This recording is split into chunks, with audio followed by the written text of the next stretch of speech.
buenos días a todos.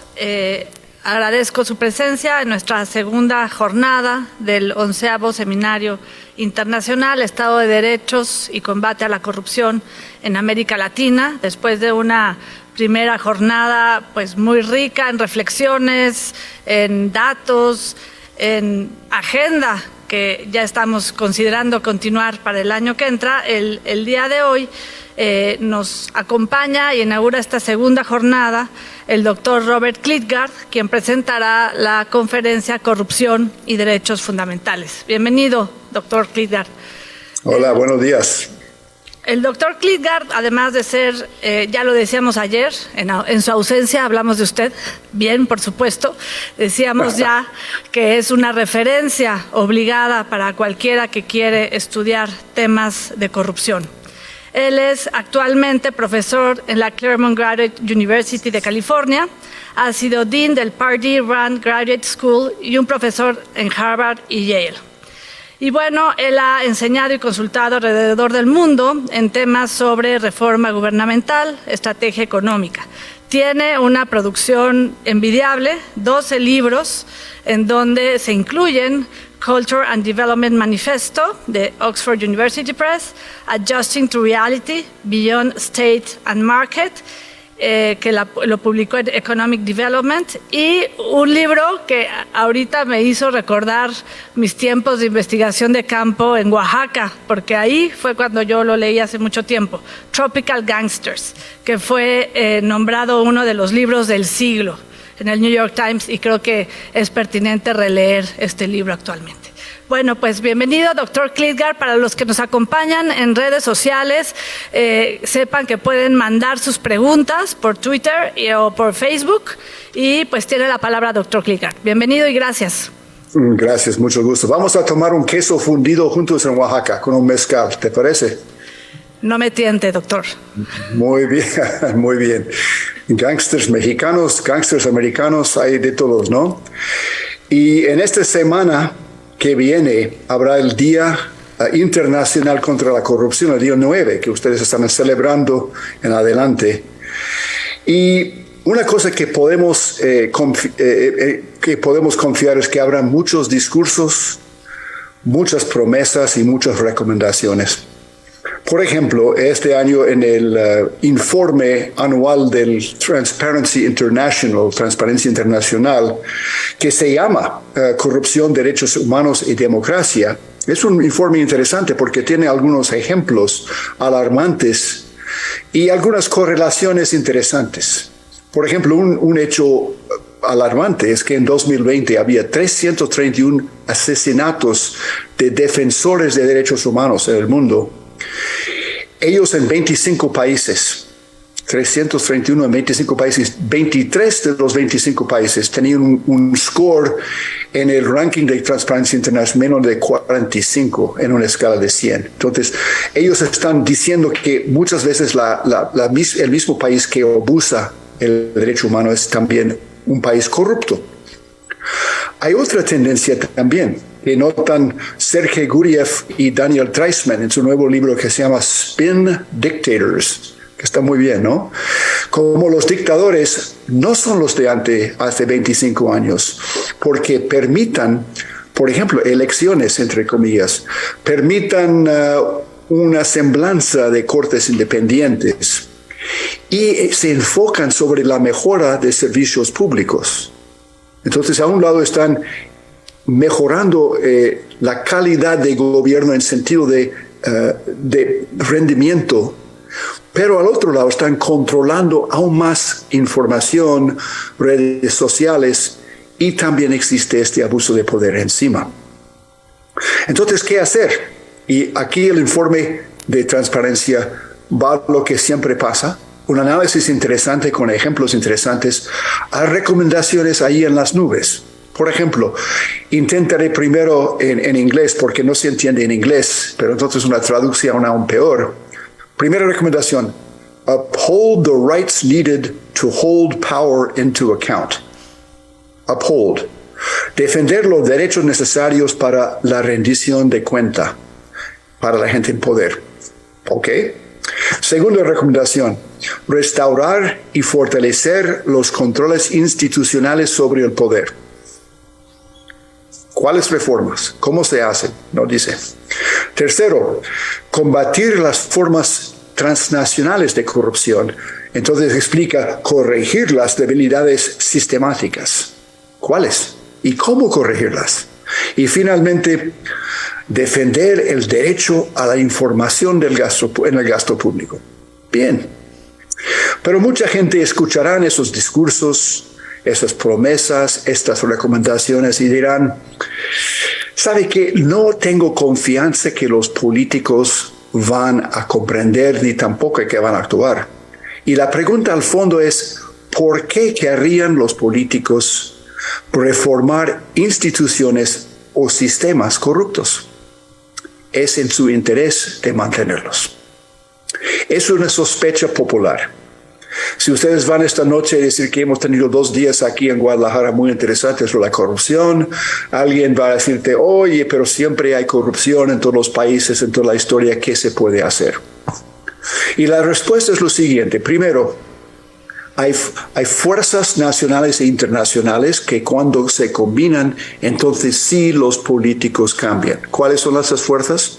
Primero, una apertura económica, donde el país quiere exportar, quiere recibir inversiones, quiere competir para finanzas a niveles bajos de interés y por lo tanto tiene que tener un Estado que funciona. Segunda tendencia es las instituciones internacionales, especialmente en países, no tanto como México, pero otros países que son menos desarrollados, que juega un papel importante el Banco Mundial, el Fondo Monetario, muchas otras agencias que empujan la lucha contra la corrupción. Tercera tendencia, cuando las industrias de innovación, de energía empresarial, depende de un Estado ágil y no corrupto. Y los jóvenes que son los emprendedores de ese tipo de industria insisten que haya mejor gobierno. Y cuarta tendencia es cuando la gente en la calle, la gente popular, percibe la corrupción, empieza a demostrar. Esas 4 fuerzas entonces conlleva a un político que está listo a reformar. Yo iría más allá. En mi experiencia hay muchos presidentes, ministros, alcaldes, gobernadores que quieren reducir la corrupción, pero se sienten en un tipo de conflicto. A un lado, su apoyo político dentro de su partido, sus aliados dependen de contribuciones, sobornos, tráfico de influencias. A otro lado, ellos entienden bien que en 5 años, 10 años, si el país va a avanzar, tendrá que controlar la corrupción, especialmente tipo muy elevado del Estado mismo. Entonces, este conflicto conlleva que ellos están buscando cómo hacerlo en sentido de estrategias, no solamente de recomendaciones, fortalecer el Estado, fortalecer no sé qué cosa, sino recomendaciones que son tangibles. También estrategias políticas de cómo insularse de esas fuerzas que quieren continuar con la corrupción. Y tercero, un tipo de estrategia que va paso por paso, que no entiende, que no quiere hacer todo de una vez. Y de esas 3 cosas quiero hablar ahora. ¿Cuál es la manera de reenfocar la corrupción para que ellos puedan buscar estrategias verdaderamente efectivas? ¿Cómo pueden insularse de las fuerzas que quieren mantener la corrupción? Y tercero, ¿cómo podemos tener algo que marca una estrategia de implementación a corto plazo? Entonces, hay países que han podido reducir la corrupción. Es importante mostrar a un político, un gobernador, un alcalde, que sí es posible reducir, aunque jamás en este mundo imperfecto, el erradicar la corrupción. Y mostrar ejemplos es el gran antídoto al cinismo, que es muy rampante en este tema. ¿Cuáles son los ejemplos? Bueno, clásicos son Singapur, Hong Kong. Luego tenemos la República de Georgia, que fue del percentil 7 en todos los rangos de gobernación, el país en 3 años que ha mejorado más en el mundo, según los que miden esa cosa como Transparencia Internacional. O Filipinas bajo Aquino, que en 2010 él llegó al poder bajo el eslogan de candidatura que era donde no hay corrupción, no hay pobreza. Y ganó. Y en 4 años el Foro Económico Mundial dice que Filipinas es el país que ha mejorado lo más en el mundo en su índice de competitividad económica. Además creció, además ha ido a los pobres, y esta misma campaña lo hizo muy popular. Hay otros ejemplos de países, ministerios, ciudades. Les refiero a Institutions for Successful Societies de Princeton University y otras fuentes. Ninguno de esos éxitos es perfecto. Por ejemplo, Ruanda ha hecho mucho progreso, pero también arriba, encima, el presidente tiene mucho poder. Es un poco autoritario en el sentido de este libro Spin Dictators. Y también el progreso contra la corrupción no significa que no podemos tener un backsliding, tal cual como la hiperinflación. Sabemos cómo controlar la hiperinflación, no hay secreto. Pero sí también los países, puede ser que viene un nuevo gobierno que otra vez empieza con la inflación, igualmente con la corrupción. Entonces, estas estrategias exitosas, ¿qué es lo que tienen en común? Diría yo que es un enfoque sobre sistemas y no sobre sinvergüenzas. Es buscar cómo mejorar incentivos, información e estructuras y no buscar cómo cambiar la cultura, la historia nacional, las fuerzas de capitalismo o comunismo, la religión. No. Claro que estas cosas son importantes. Claro que hay culturas que son más susceptibles a la corrupción que otras. Culturas jerárquicas, por ejemplo, más que culturas individualistas, según los datos. Pero es difícil cambiar una cultura. Entonces, el enfoque que yo recomiendo es que nos damos cuenta que la corrupción es un crimen de cálculo, no de pasión. El que da un soborno, el que recibe un soborno, está haciendo un cálculo de riesgo y beneficio. ¿Qué pasa si me captan? ¿Qué tipo de castigo? ¿Cuál es la probabilidad que me castigan, que me captan? Entonces, y segundo, hay ciertas estructuras que ofrecen más lugar para la corrupción. Ustedes conocen tal vez una fórmula, entre comillas, que dice que la corrupción es igual al monopolio más la discrecionalidad menos transparencia o menos rendición de cuentas o accountability.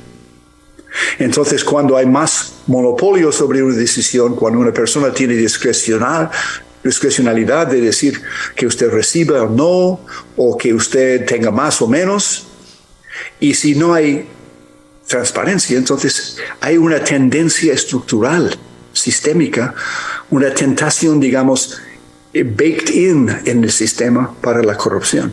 No es que todo el mundo en ese sistema sean corruptos, no, pero sí este sistema es vulnerable a la corrupción. Entonces, estas estrategias van buscando cómo mejorar los incentivos, cómo mejorar el flujo de información sobre actos y resultados, cómo aliviar el monopolio si es posible, cómo aumentar la transparencia y cómo buscar claridad en las responsabilidades y la discreción de los funcionarios.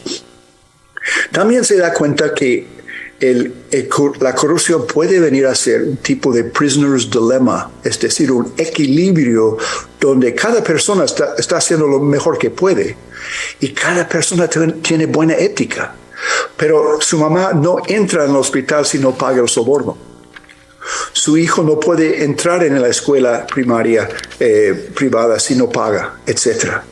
Y si no paga, no entra. El permiso, la licencia. Entonces, si todo el mundo lo hace, empieza a ser un equilibrio y es difícil para una persona sola salir del equilibrio, a pesar de que por la mañana la persona dice, caramba, ojalá que no tuviéramos este sistema corrupto. Mediodía paga el soborno En la noche toma un trago y dice, qué pena que no podemos cambiar sin una revolución moral. Pero fíjese que la moralidad de esta persona y de las otras personas no es el problema, son los sistemas. Entonces tenemos que buscar en teoría y en la práctica cómo romper, cómo subvertir los sistemas corruptos en ese sentido. Y gracias a Dios hay muchos ejemplos en cuanto a, por ejemplo, licencias y permisos, en cuanto a la policía, a sus actos, en cuanto a licitaciones. Hay muchos ejemplos de cómo mejorar los sistemas. Y tiene una cosa en común que es muy interesante. Involucran a los mismos que estén dentro del sistema, los mismos policías, los mismos funcionarios y la gente del sector privado que está también dentro del nido, del lugar de la corrupción. Ellos mismos están parte de una acción de análisis y luego están ahí para ayudar con las soluciones. Voy a terminar ahora con una idea que ha tenido éxito en muchos países. Es casi un método. Y quiero recomendarlo para ver qué les parece y qué comentarios, cómo podría ser útil para ustedes. Es un tipo de convocación contra la corrupción. Yo lo llamo en inglés convening. Y convening tiene 4 pasos. Tenemos un problema aquí, que se demuestra con datos. Ustedes han visto muchos datos ayer y en México tenéis muy buenos datos sobre situaciones de gobernación en todo el estado. No sé si tienen municipios también, pero es bueno, tiene algunas cosas. Entonces, con datos, un país, un ministerio puede colocarse. Y no solamente es alguien diciendo, ay, hay que ser bueno, hay que ser buen chico. No, esto es un problema. Ustedes están en rango 20 de 100 y esto implica que no están recibiendo inversiones, que la pobreza aumente, etc. Entonces, datos primero, compartidos. Entonces, esto puede ser una media hora de un briefing y luego una discusión. Segundo paso, un caso de éxito de otro lugar que ha enfrentado un problema parecido o peor. Claro, todos los países, todos los estados, todos los ministerios son únicos. No es México igual que Filipinas bajo Aquino, gracias a Dios. Pero sí podemos aprender lo que hizo Aquino, en cómo empezó, cómo vio el problema, cuáles son los pasos críticos, cómo puso al lado la oposición que quería mantener los sistemas de antes, etc. Y buscando un ejemplo de ese tipo, se hace por medio de unos slides que puede ser 10 minutos, 15 minutos, que da más o menos el delineamiento del problema que el presidente en 2010 enfrentó, o un alcalde tal o un gobernador tal. Y luego el grupo que ustedes han convocado, entonces ellos van en grupos de 4 a mesas donde ellos mismos analizan qué harían ellos en esta situación. Entran en el juego, pero no es el juego de Jalisco, ni Guadalajara, ni México, es el juego de... Qué interesante, ¿no? Y entonces, en mi experiencia, ellos vienen después de media hora, 45 minutos, con muy buenas ideas. Luego ellos presentan, vemos en la parte B del caso, es lo que hicieron allá, y a veces tenemos entonces una llamada telefónica o por Zoom con los actuantes. El presidente de la Universidad de Glasgow ayudó con un problema de convening sobre merging de Departamento de Ciencia y Departamento de Agricultura en Sudáfrica. O un hombre que había limpiado un sistema de una escuela en San Antonio, ayudar a la gente de Los Ángeles a ver qué podían hacer aquí. Entonces, este problema no es solamente para la corrupción.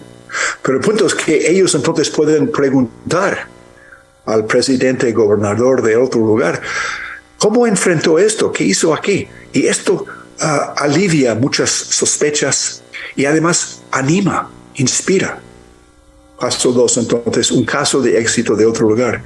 Paso 3, aquí son los principios para actuar contra este problema. Y los principios que yo enseño son los muy sencillos principios económicos que acabo de mencionar.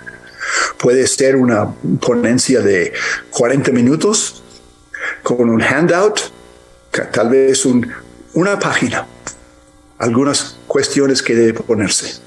Y entonces tú demuestras cómo este sistema es también implícito en el caso de éxito. Y paso 4 es una historia imaginaria de éxito en 5 años para la institución que están ayudando, para el sistema de sanidad aquí, para el gobernador de X, para el alcalde de Y. Y esto tiene que ser escrito muy bien. Y entonces tiene datos imaginarios, tiene quotes del Economist o de la prensa diciendo qué bueno es esto y cómo ha mejorado tal y el otro, pero no dice cómo.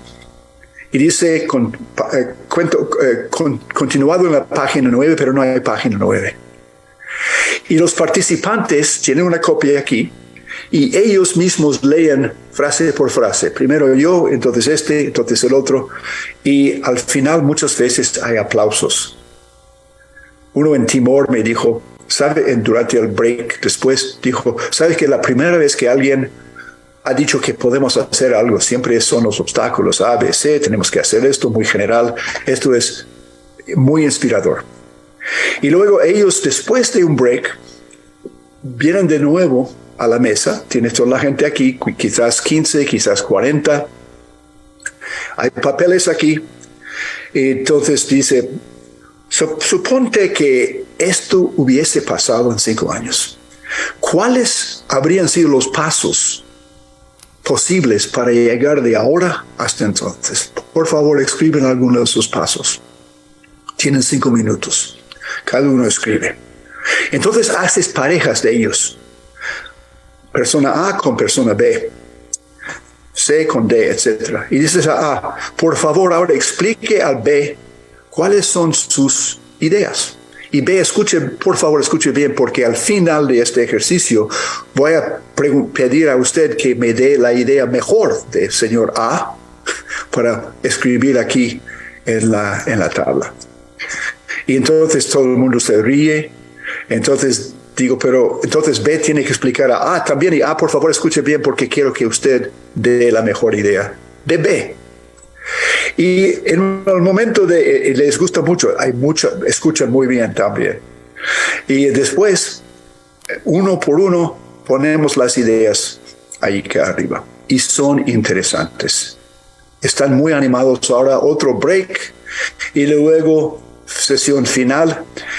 Muy buenas ideas. ¿Qué es que este grupo tiene que hacer en los próximos 6 meses para lanzar esto? Y esa discusión es difícil por 5 minutos. Todo el mundo dice, no sé.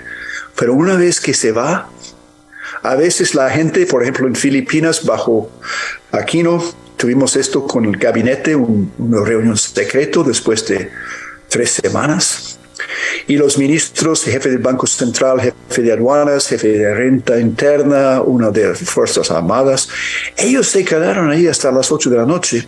Crearon un comité de 3 ministros para tratar todo el día de domingo y lunes para presentar al presidente el martes el delineamiento de sus ideas de una estrategia posible para hacer real las promesas del presidente. Y eran muy buenas.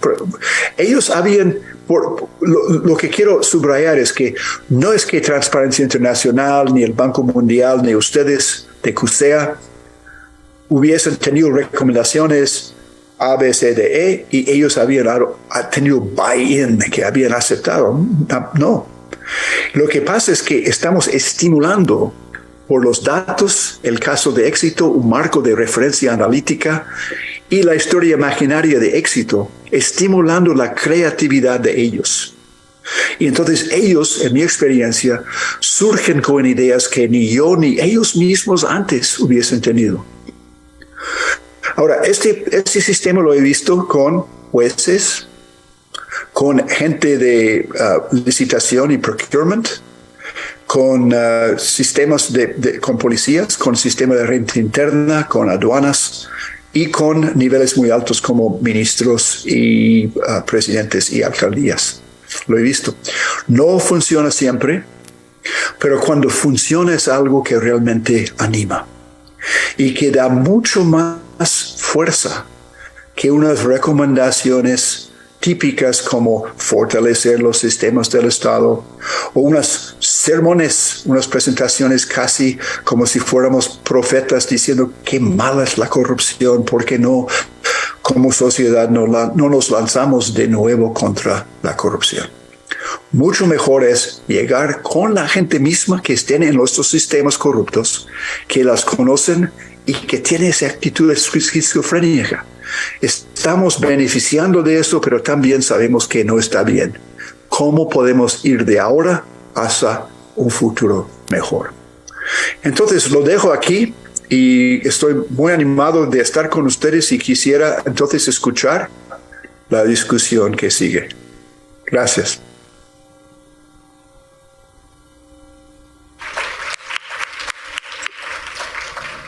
Muchas gracias, doctor Klitgard. Es interesante lo que plantea porque precisamente en una parte de este seminario se van a presentar buenas prácticas de justicia abierta y también se presentará después el Índice de Estado de Derecho Jalisco, donde están muchos datos, además de los muchos otros datos que también hemos producido sobre cómo no se está combatiendo la corrupción.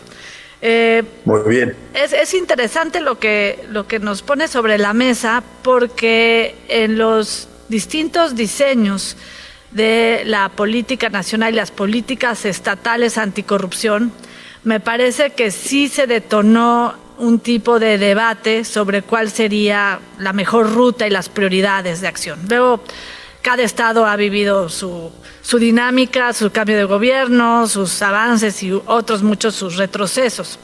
Sin embargo, es complejo escoger un buen caso de éxito. También las recetas que no toman en cuenta o que obvian el contexto quizá pueden llevar a decisiones equivocadas o quizá pueden desanimar a los que ya están convencidos de que sí se debe de combatir la corrupción. Y por otro lado, usted habla de, no lo fraseó así, de precondiciones, ¿no? Una especie de precondiciones cuando un gobierno se convence o quiere efectivamente combatir la corrupción porque la parte pragmática de la transacción le sale más costoso, ¿no? que combatirlo. Esas precondiciones en este momento me parece que no son tan claras. Entonces, quizá podría usted darnos opinión de cómo se pueden crear esas precondiciones teniendo distintos gobiernos. México no es el único caso, lo hemos visto en la región latinoamericana, pues de francos retrocesos autoritarios, ¿no? ¿Cómo se puede llegar primero a encontrar estos campeones a nivel nacional o bien trabajar a nivel subnacional en estados federales como Brasil, como México, en mantener estos campeones en medio de un contexto adverso? Y aprovecho también para abrir el micrófono para que tenga varias opiniones en cuanto a lo que usted acaba de exponer. No sé si hay aquí en el público. Sí.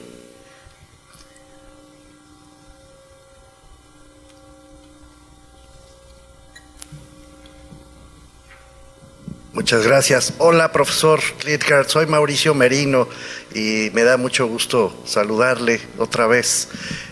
Y yo quería preguntarle, profesor, si ha reflexionado usted recientemente sobre el vínculo que hay entre los procesos de corrupción y los sistemas electorales. En México tenemos un problema muy serio, también en Estados Unidos, en las campañas, por eso se lo pregunto con interés.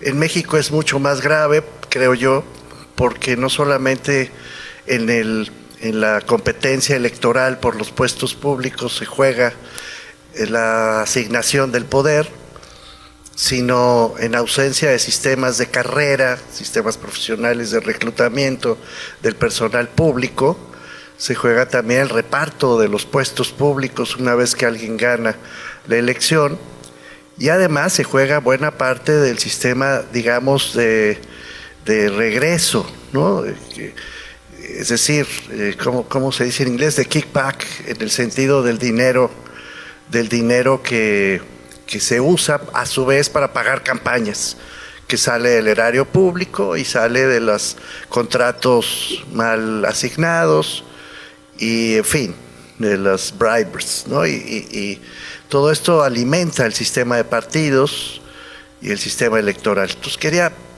poner el tema sobre la mesa porque para México ha sido muy difícil enfrentar ese vínculo, empezando por el gobierno federal.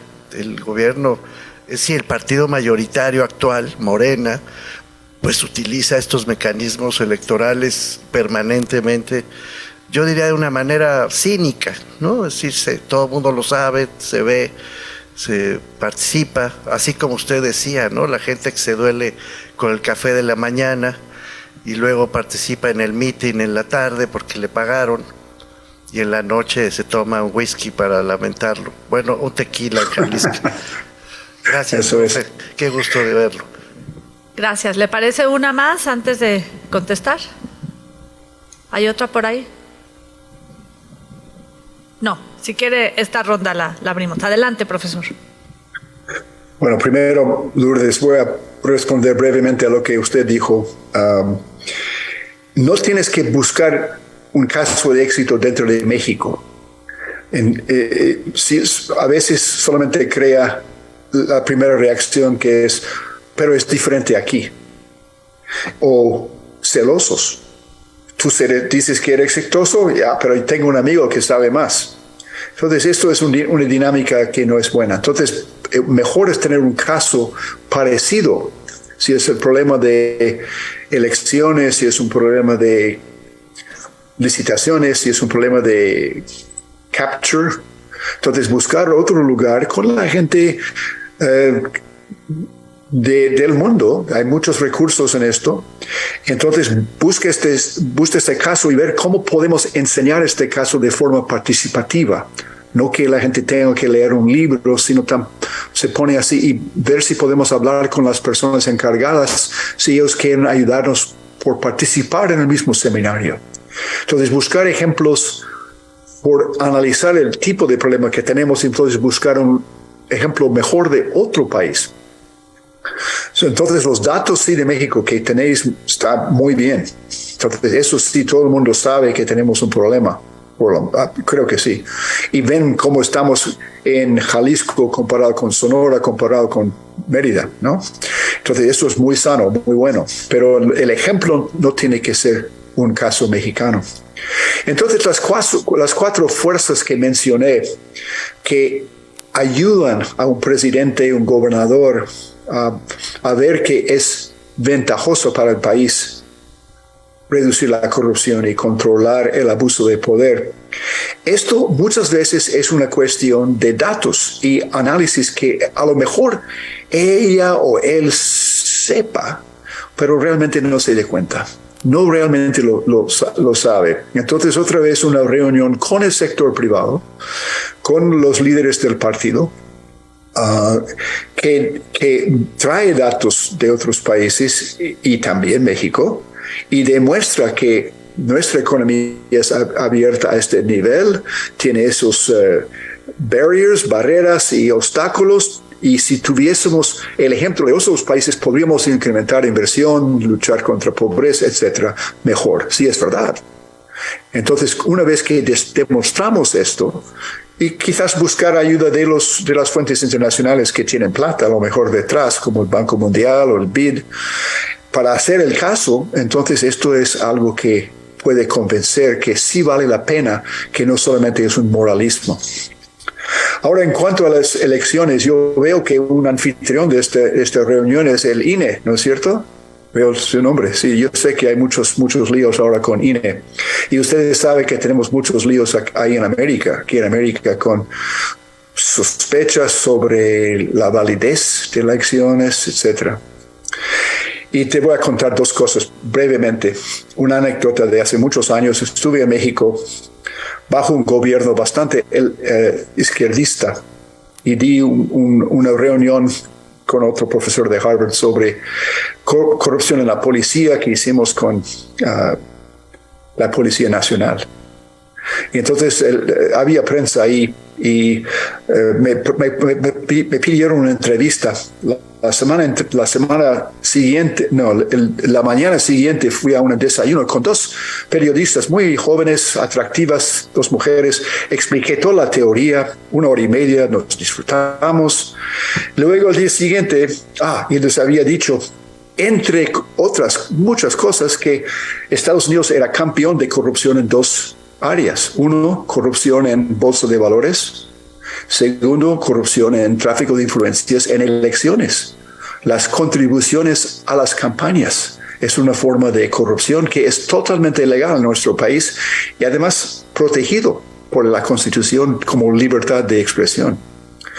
Entonces, ellas tomaron nota, pero muchas otras cosas, y yo pensaba al final, entienden el sistema, el argumento. El día siguiente, headline en este periódico mexicano: experto americano dice que América es el más corrupto del mundo. Y fueron elecciones, por eso te lo cuento.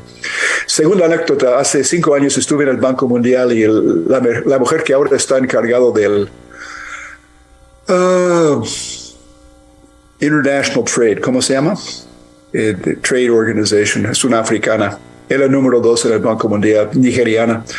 Me pidió oficina: profesor, por favor, puede venir por unos minutos. Voy a Nigeria mañana y tenemos un problema de corrupción en elecciones. ¿Usted sabe algo de eso? Y le dije, lamentablemente tengo que decirte una cosa que los profesores jamás dicen. I don't know. Entonces, con elecciones no es una cosa que estudio, no es una cuestión que tengo muchas ideas, porque creo que el conflicto entre libertad de expresión y contribuciones de campañas es muy difícil resolver. Y realmente tendré que decir a la pregunta de mi antiguo amigo que no sé qué hacer. En esas estamos, ¿qué hacer con eso? No está fácil. Bien, si le parece, vamos a abrir otra ronda de preguntas. Por allá.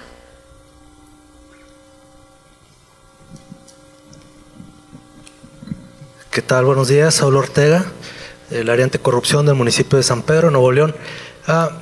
Doctor, yo le quisiera preguntar, en el marco del seminario, entiendo que habrá elementos comunes en el fenómeno de la corrupción en diversas partes del mundo. Sin embargo, en América Latina, ¿cuál sería a lo mejor algo que distingue del resto del mundo, en el que se pudiera hacer un enfoque específico para ese combate efectivo? Si estás preguntando si América Latina tiene algo en común que es un poco diferente del resto del mundo. Es correcto, así es. Ya. Hay varias características que tiene América Latina, pero puedes ver, por ejemplo, lado a lado tienes países como Argentina y Chile, que sus experiencias son muy diferentes en cuanto a la buena gobernación, o Uruguay y Brasil, lado a lado, o Costa Rica y Nicaragua, lado a lado, completamente diferente en sus experiencias de los 2 grandes pecados del gobierno, que son dictadura y corrupción. Entonces, en Latinoamérica tenemos amplias variaciones entre países. Mucha gente latina, no digo que ustedes así, les gusta, por lo menos en conversaciones como en una tertulia, comenzar a pensar en la historia colonial o el heritaje azteca o inca o lo que sea, o el abuso del capitalismo internacional, o no sé qué. Pero les gusta reflexionar sobre estas cosas, esas grandes ondas, y buscar explicaciones del por qué tenemos ese problema de hoy, por qué tenemos esto en el fondo. Lourdes mencionó un libro que escribí el año pasado que se llama The Culture and Development Manifesto, que trata de desarrollo y cultura, y cuáles son los vínculos, y cómo podemos aprovechar de las diferencias culturales para diseñar políticas aún más eficientes. Por ejemplo, en México, utilizar los héroes de la revolución y de la reforma, varias reformas de gobierno que han tenido durante la historia, buscar sus temas, sus palabras, sus técnicas para adelantar la modernización del Estado ahora. Y yo creo que esto es muy bueno. Cómo utilizar instituciones indígenas, tanto de indígena, gente indígena, pero también instituciones que son de su ciudad, de su pueblo, por ejemplo. Si tienes algunos grupos ahí que puedes usar para aumentar rendimiento de cuentas, por ejemplo. Todas esas cosas son culturales, pero no me gusta, no que usted ha hecho esto, no me gusta eso de que vayamos a, bueno, ¿sabes qué? Colombia es igual a Perú porque antes había virreinatos por allá o Bolívar entró por acá o no sé qué. Eso es para mí un abuso de la historia que empieza a ser una explicación y casi una excusa para cosas que debemos hacer hoy. Gracias, profesor. Por ahí había otras dos preguntas, si quieren una por allá y por allá había otra mano.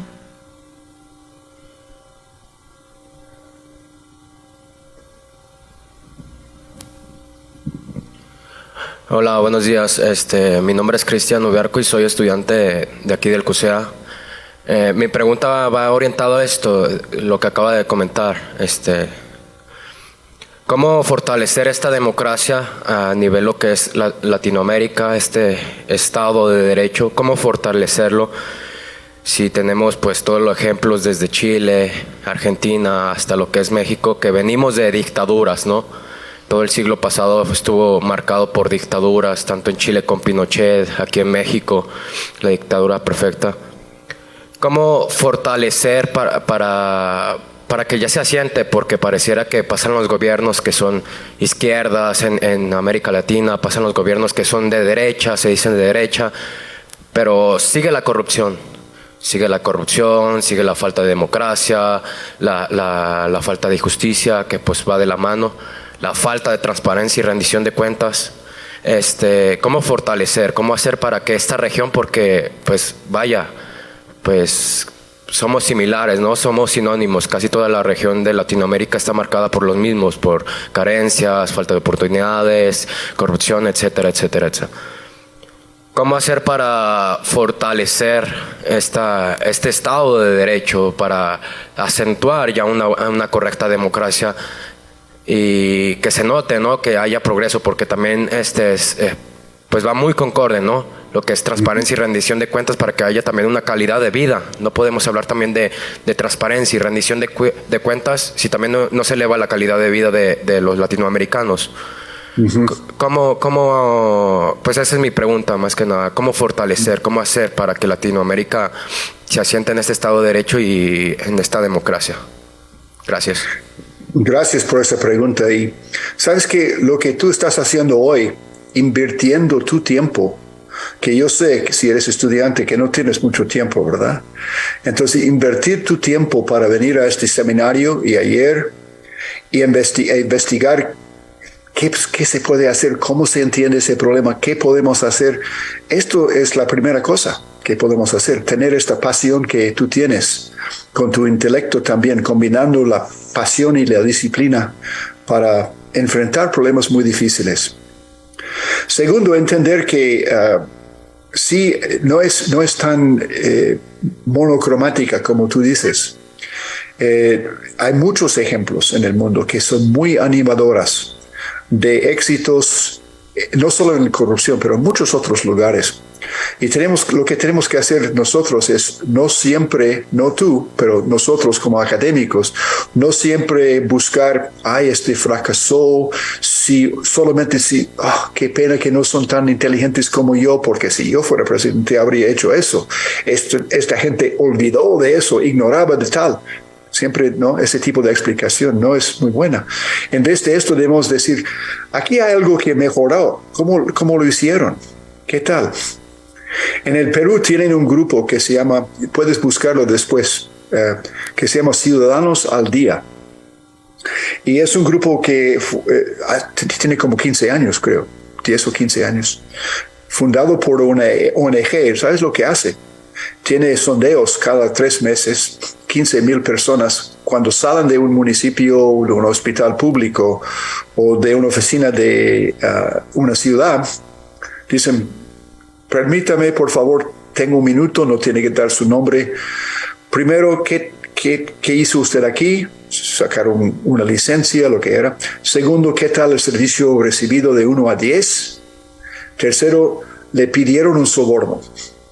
Y con esos datos forman un ranking, un scorecard de las ciudades, por ejemplo, de Perú.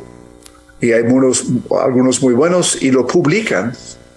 Y luego tiene un panel de jueces que determina cuáles son los que han mejorado lo más del año pasado. Y lo ponen en televisión como si fuera Mexican Idols, ¿no?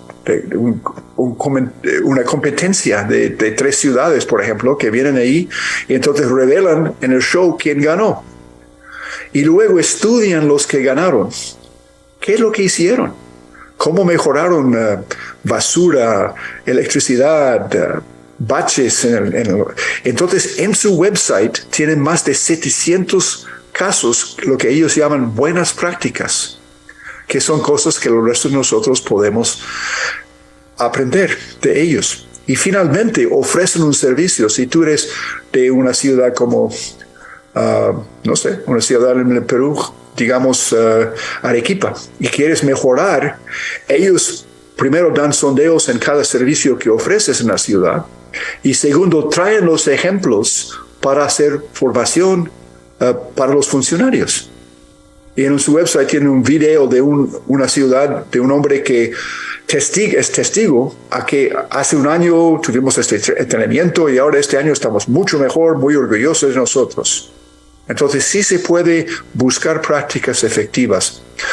Lo malo de esto para un estudiante es que nos gustaría más leer por día y va al Café Fleur por la noche y hablar de Sartre, ¿no?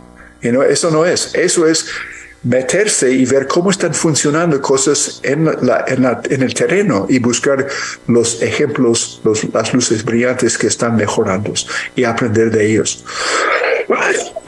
Perdón. Muchas gracias. Se quedaron 2 preguntas más por ahí.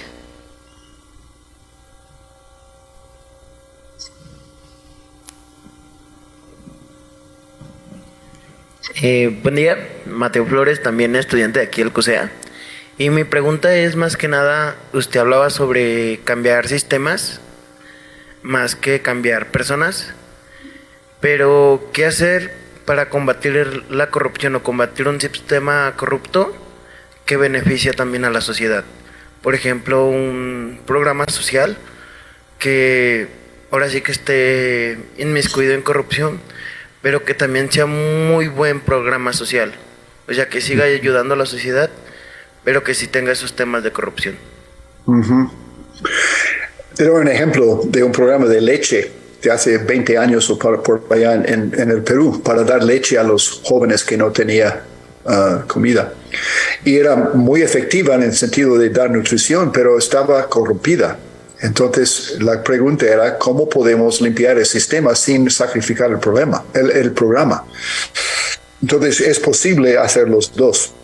Pero creo que tu pregunta va más profundo, que es, si estamos diagnosticando los tipos de corrupciones, los sectores que afecta, las funciones que se afectan, ¿cuáles son los más serios? En sentido de distorsionar incentivos en la sociedad y crear pérdidas sociales, a un lado. Entonces, esos son los costos sociales de los diferentes tipos, y puedes discutir eso, puedes hacer una discusión entre los líderes y hablar de cuál. Entonces, tener un tipo de ranking en una ciudad, y luego pensar al lado de qué tal fácil es luchar contra este. Y posiblemente el número 1 es muy difícil, ¿no? Entonces no empecemos con esto. La pregunta tuya es, supongamos que tenemos un programa muy apreciado, muy efectivo en sentido de dar recursos a los pobres, por ejemplo, pero estás corrompido. Entonces no comencemos ahí, comencemos con otro que esté distorsionado, o sea, dinero está saliendo por todos lados, y vamos a empezar allá primero. Muchas gracias. Pues una última, ahora sí que la última y nos vamos, diría. Que sea fácil, por favor.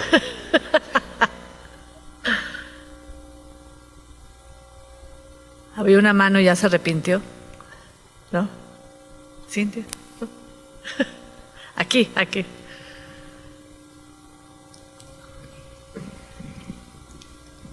Gracias, profesor. Yo trabajo actualmente en el Ayuntamiento de Guadalajara y una de mis funciones principalmente es implementar mecanismos y estrategias para el combate a la corrupción. Y algo con lo que me he encontrado, prácticamente trabajo en la capital del estado de Jalisco.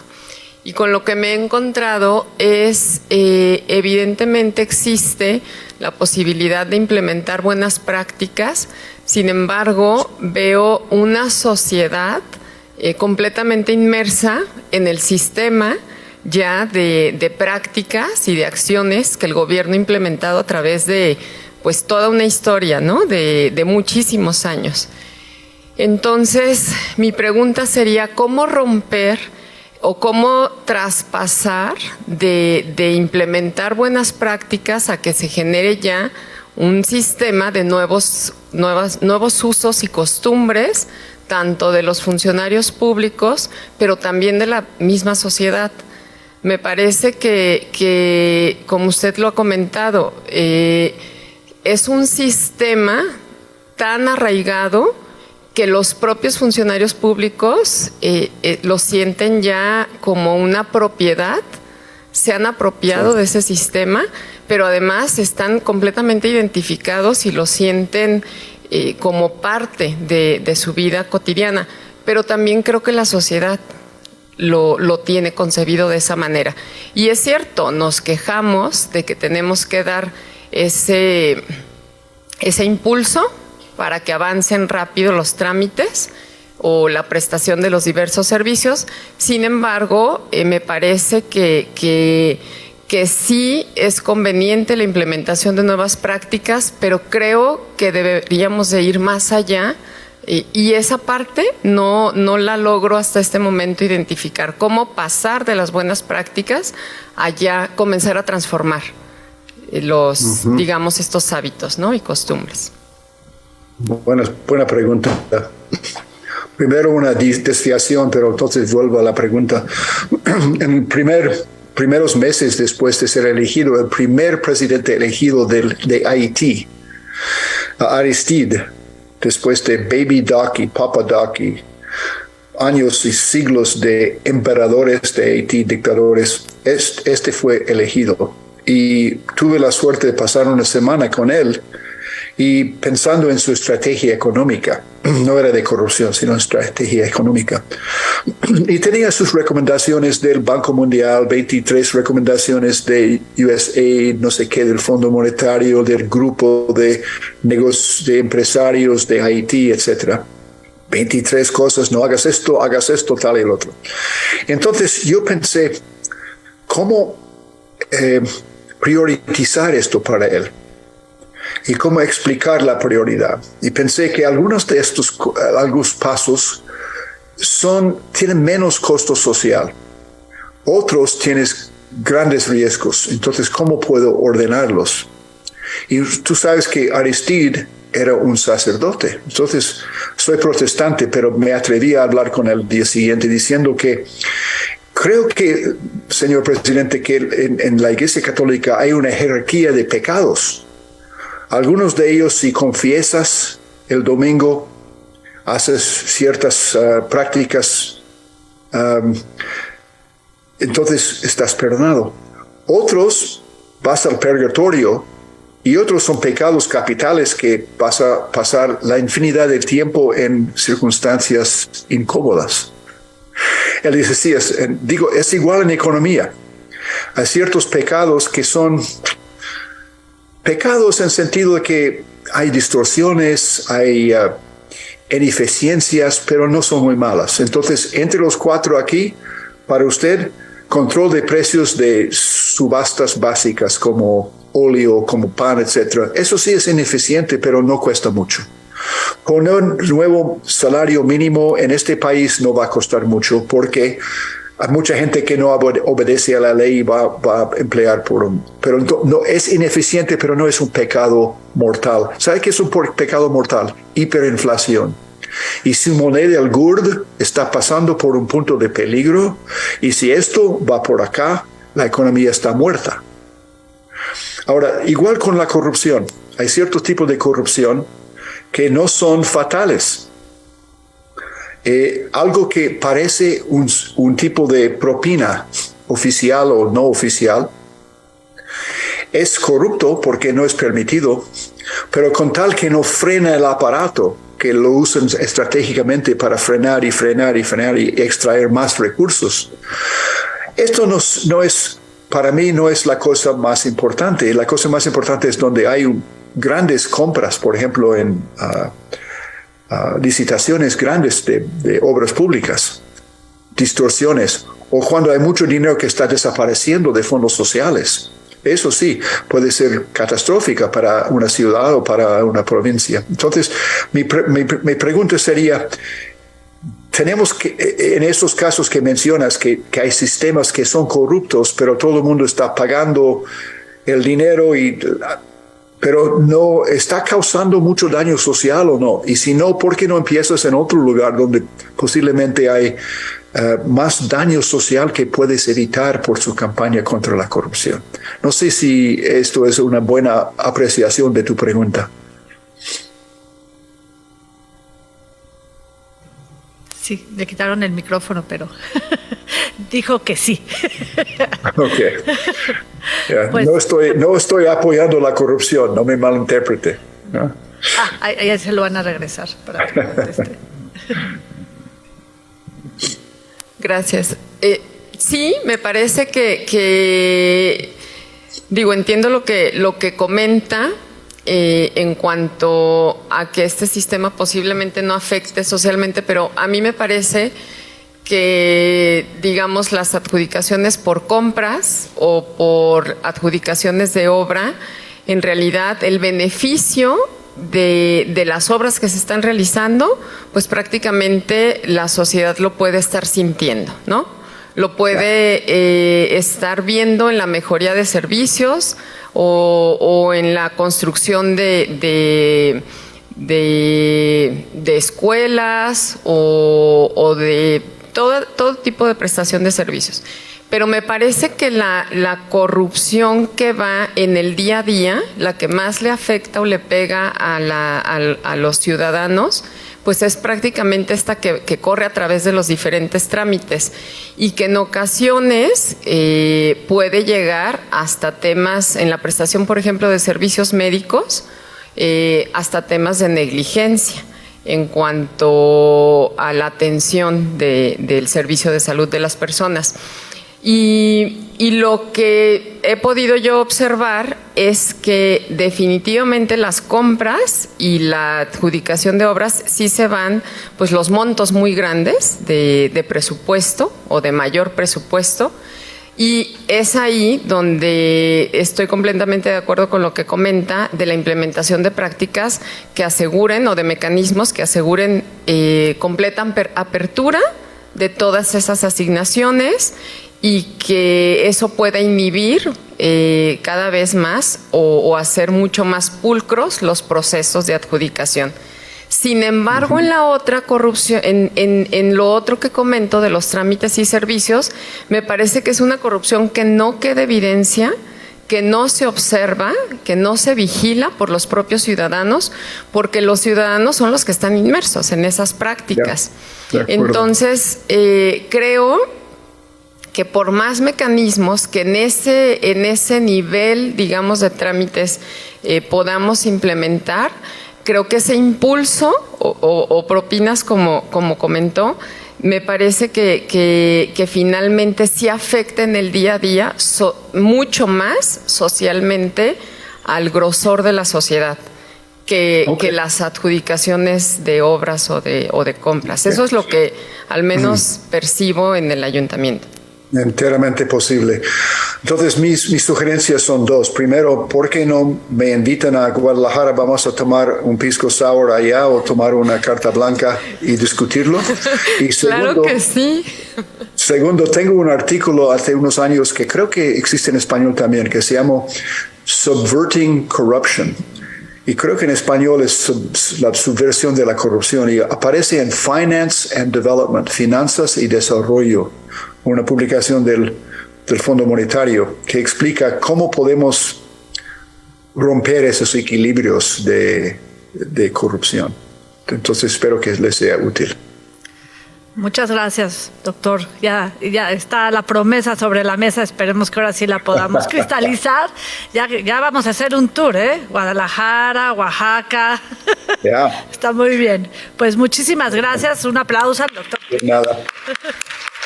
Gracias. Nos vemos.